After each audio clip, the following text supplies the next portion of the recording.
네, 국민의힘 이준석 대표 징계를 놓고 연일 시끄럽습니다.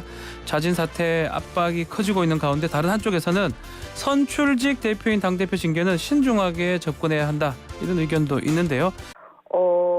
이 대표가 그동안 각종의 논란에 서면서 네. 그 개인에 대한 호불호가 강하게 형성되어 있지 않습니까? 그래서 저도 따로 뭐 지지 반대 개인에 대한 그런 입장이라기보다는 그런 입장이 아니고, 이 당대표 선출된 당대표에 대한 징계는 법률적인 쟁점이 있으니 그 부분을 짚어봐야 된다라는 그런 입장입니다. 아하. 그러면 그 성상납 증거인멸 교사 의혹, 이거 네. 징계에 대해서는 뭐 당원고 6개월 정지 받았는데 이거 자체는 네. 동의를 하시는 건가요? 네, 징계 사유와 징계 음. 의결과 관련해서는 지금 윤리위원회 당규 20조에 따르면은 당에 위하는 행위를 하거나 아니면은 뭐 현행법이나 당원 당규 등에 위반해서 네. 민심을 이탈하게 했을 때 징계 사유에 해당한다라고 되어 있는데요. 네. 성상납 증거인멸 교사 의혹이 이러한 징계 사유에 해당한다라는 점에 대해서는 수긍을 하고, 네. 또 윤리위원회가 국민의 상식적 기준에 맞추어서 당원권 6개월 정지라는 의결을 했는데, 이 성상납 증거인멸 교사 의혹의 가장 거의 유일한 증거가 그 7억 원 투자 유치 각서 아니겠습니까? 예. 예, 이게 정황 증거인데요. 이러한 정황 증거가 제시가 됐을 때, 국민 10명이 모였을 때, 예, 국민 5명 내지는 6명이 이러한 정황으로 봤을 때 교사 의혹이 있을 수 있다라고 판단하는 그런 상식적인 기준에 따랐다라는 점에 대해서는 수긍을 합니다. 자, 그러면 우리 의원님께서, 권 의원님께서 지적하는 거는 징계 내용보다는 절차적 문제, 이 부분이 네. 있다, 이런 거네요, 결국은. 절차적인 내용일 수도 있고, 네. 징계와 관련해서 고려해야 될 부분이 고려되지 않은 측면들이 있는데요. 예. 방금 말씀드린 7억 원 투자 각서와 사실 확인서 부분 있지 않습니까? 예. 이게 이제 정황 증거로서 인정이 된 부분인데, 이 김 대표 측, 그러니까 제보자 측에서 이 7억 원 투자 각서와 사실 확인서의 용도를 하나는 그러한 사실이 있었다라는 정황 증거로 제시를 하지만, 또 하나는 단일화용이다, 이렇게 얘기를 하고 있지 않습니까? 그렇죠. 단일화 얘기됐어요, 예. 지금. 예, 결국은 당대표 축출용이었다, 이렇게 얘기를 하고 있는데요. 당원과 일반 국민들의 여론조사에 의해서 민주적으로 선출된 당대표를 이러한 뒤에서 작용하는 힘에 의해서 축출을 했다라는 그러한 이야기를 하고 있는데, 그렇다라고 한다면 이것은 정당 민주주의에 위협이 되는 요소이고요. 네. 이런 이런 정당 민주주의에 위협이 되는 요소 부분에 대한 판단이 있어야 되는데, 그 부분은 전혀 도외시됐다라는 측면을 지적을 하고 있는 겁니다. 지금 그 부분인데요. 자, 유승민 전 의원도 비슷하게 얘기를 했던 것 같아요.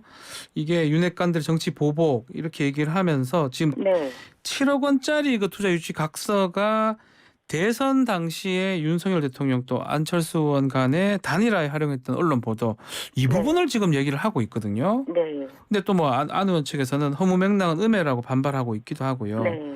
어떻습니까? 이 부분? 마찬가지로 이 7억 원 투자 유치 각서와 사실 확인서가 단일화용이다라고 주장되는 것도, 이것도 정황 증거이거든요. 이것도 정황이라는 거죠. 정황 증거라는 거죠. 예. 그러면은 뭐 성상납 증거인멸 의혹의 정황 증거이자 동시에 단일화용의 대표 축출용의 정황 증거이기 때문에, 동일한 정황 증거이기 때문에 이 부분에 대한 판단을 동시에 해서 고려를 했었어야 되는데, 그리고 그 부분에 대해서 필요하다라면 추가적인 조사, 광범위한 조사가 있어야 되는데, 그런 부분들에 대해서 아예 논외로 했다라고 했는데, 이 논외가 되는 부분이 우리 헌법이 8조에서 정당에 대해서, 정당 민주주의에 대해서 규정을 하고 있거든요. 예, 민주주의를 제도화하는 방법으로 정당 민주주의를 규정을 하고 있고 네. 정당이 민주적이어야 할 것을 요구하고 정당이 민주적인 한은 정당에 대한 그런 해산 등의 사유로 정당에 대해서 탄압을 할 수 없다라고 이렇게 규정을 하고 있는데 네. 뭐 중요한 부분입니다. 정당 민주주의가. 네. 그래서 이런 부분들에 대해서 판단 누락은 신중하지 못했다라고 지적을 하는 겁니다. 혹시 뭐 아시는 내용은 없으시고 의원님도 지금 국민의당에 좀 중요한 역할을 많이 하셨으니까요. 뭐 그 대선 당시 이 예. 단일화 상황은 국민들께서도 아시겠지만은 그 당시 윤석열 대통령 후보와 안철수 예. 대통령 후보 이자 간에 양자 간에 이루어진 상황이기 때문에 예, 그 당사자가 아닌 주변에서는 알기가 어려운 상황일 겁니다. 알겠습니다. 자, 일단 윤리위 입장에서는 징계 6개월을 했는데 당 규정이 조금 독특함이 다릅니다. 민주당 같은 경우는 독립기구로 윤리심판원이 있는데 국민의힘은 그 윤리위원회가 당대표 직속으로 돼 있는 것 같아요. 제가 규정을 좀 보니까. 네. 그래서 지금 문제가 윤리위 규정 23조 위원회 징계 의결했다는 처분이 당대표 또는 그 위임을 받은 주요 당직자가 행한다. 이 부분이 가장 문제일 것 같아요. 네. 이거 어떻게 당대표가 지금 본인을 지금 처분을 내려야 되는데 이런 상황을 어떻게 해석을 해야 될까요? 뭐 일반적인 법 논리로 누구도 자기 자신의 심판관이 될 수 없다라고 그렇죠. 하는 부분과 네, 그리고 23조의 이 당대표에게 처분권을 준 것이 어떤 특별한 의미를 부여한 게 아니라 당무를 그 최종적으로 행하는 집행자가 당대표이기 때문에 그런 의미에서 당대표에게 처분권을 주어진 거고 그리고 이 처분이라는 것이 최종적인 결정권이 아니라 윤리위의 결정 내용을 집행하는 부분, 당무로서 집행하는 부분이기 때문에 거기에 대한 해석이 이 사안의 조치에 큰 차이를 나타낸다라고 보기는 어렵다고 생각합니다. 만약에 뭐 해석의 여지가 좀 있다면 이준석 대표가 스스로 지금 면죄부를 주거나 아니면 지금 본인 입장에서는 자진 사퇴 없다라고 하면서 버티는 것 같거든요. 이런 부분은 어떻게 보십니까? 그런 부분들에 대해서는 23조에 대해서 잘못 이해하고 있는 부분이기 때문에 뭐 그런 입장은 곧 접지 않을까 이렇게 생각을 합니다. 접을 것이다. 네. 자, 권성동 원내대표는 이게 지금 거리가 아닌 사고 상태다라고 해석을 하면서 6개월 지난 다음에 복귀 여지를 남겨두자 이런 입장이 같은데요. 네. 자, 이런 입장에 대해서는 어떤 의견이신지요? 지금 뭐 당원권 정지로 인해서 고단 행사가 정지된 상태이고요. 뭐 당대표 본인이 심각한 질병에 걸리거나 아니면은 해외에서 뭐 복귀할 수 없는 사유로 그 권한을 행사할 수 없는 그런 권한 행사가 불능인 상태가 아니라 권한 행사가 정지된 상태이기 때문에 사고 상태라는 해석이 맞다고 보고 그렇다면 뭐 6개월 기간이 종료된 후에 권한 행사를 다시 할 수 권한이 회복됐을 때 그 부분에 대해서는 권한을 행사하면 된다라고 보고 있습니다. 복귀를 해서 권한 행사한다면 할 수 있는데 뭐 그렇게 되면 식물 대표 아니겠습니까? 뭐 본인 임기 기간에는 명백하게 식물 대표가 되는 것이고요. 그렇기 때문에 이런 당원권 정지라는 부분에 대해서는 선출된 당대표에 대해서 회복할 수 없는 손해를 야기하는 그런 결과이기 때문에 관련되는 모든 이익에 대해서 신중하게 판단했었어야 된다라는 입장을 내고 있는 거고요. 그렇군요. 본인 임기 기간 동안에는 식물 대표가 될 것이 명백하지만 지금 정치적으로 그 이준석 대표 개인은 차기 당대표 선출에 큰 영향력을 행사하려고 하는 거 아닌가 그렇게 보고 있습니다. 차기 당대표 선출 말씀 주셨는데 지금 당일각에서는 조기 전당대회 언급도 있어요. 만약 사퇴를 하거나 뭐 아니면 또 달리 또 해석을 하게 된다면 이준석 대표가 지금 없어진다면 조기 전당대회 가능성도 있는 건가요?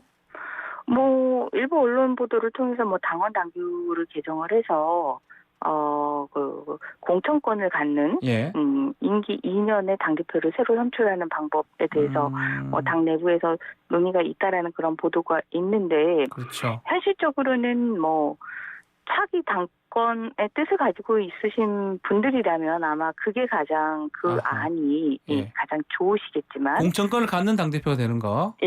가장 좋으시겠지만 네. 일반적인 입장에서 봤을 때는 전혀 명분 없는 그런 절차가 되기 때문에 뭐 현실적으로는 쉽지는 않을 거다 이렇게 보고 있습니다. 자, 만약에 조기 전당대회가 열려진다면 아니면 또 전당대회 한다면 안철수 의원이 좀 나설 가능성이 높을까요? 뭐 안철수 의원도 차기 당권에 대한 그 관심도가 아주 높다라고 알려져 있기 때문에 뭐 당연히 나서실 테고 뭐 나서시는데 본인이 당대표에 그 함께 손을 하는 파트너 이 부분이 누구냐에 오히려 관심이 집중될 수도 같이 있을. 하는 파트너. 네. 혹시 권은희 의원님이십니까? 같이 하는 파트너의 최소 자격 요건이 핵관 아닙니까? 핵관. 아, 그렇습니까? 네. 핵관이시지 않습니까? 권은희 의원님. 윤핵관이 중요할 것 같습니다. 아, 그러면 윤핵관 중에 누가 같이 할 것이다. 그 말씀을 지금 표현하신 거네요. 뭐 현실적으로 당대표가 되려고 한다라면 그런 부분들이 최소 자격 요건이 되지 않을까 이렇게 생각해 봅니다. 네. 혹시 뭐 이거 관련해서 당대표 관련해서 안철수 의원하고 또 이야기 나눈 적은 있을까요? 아니요. 당권과 관련해서 뭐 이야기 나눈 적은 없습니다. 자, 잠깐 소개해드리면 좀 최근에 여론조사가 있었습니다. 차기 당대표 국민의힘. 안철수 의원이 가장 높았어요. 25.1%.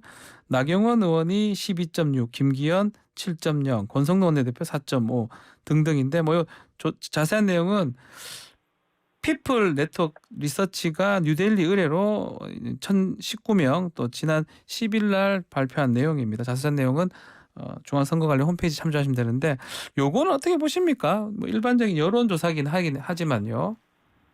뭐 일반적인 여론조사고 아직까지는 뭐 가시적으로 그 전당대회가 열릴 것이다라는 그런 그 상황적 요건이 아닌 상황에서 뭐 지난 그 개개인의 활동들 대외적인 활동의 인지도 그리고 그 사람이 갖는 그런 이미지 뭐 이런 부분들이 많이 작용을 했고 안철수 대표는 뭐 지난 대선에 대권 후보였지 않습니까? 그렇죠. 당연히 뭐 인지도나 그 일반 국민들에게 미치는 그 이미지 영향력 이 부분이 현재로서는 크게 작용한다라고 보고 있습니다.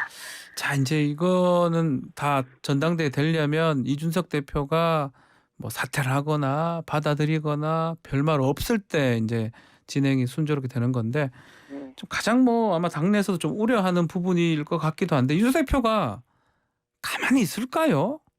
그 제가 질문은 뭐냐면 뭐 방송이라든지 어디 가서 이렇게 얘기도 많이 할 것 같기도 하고요.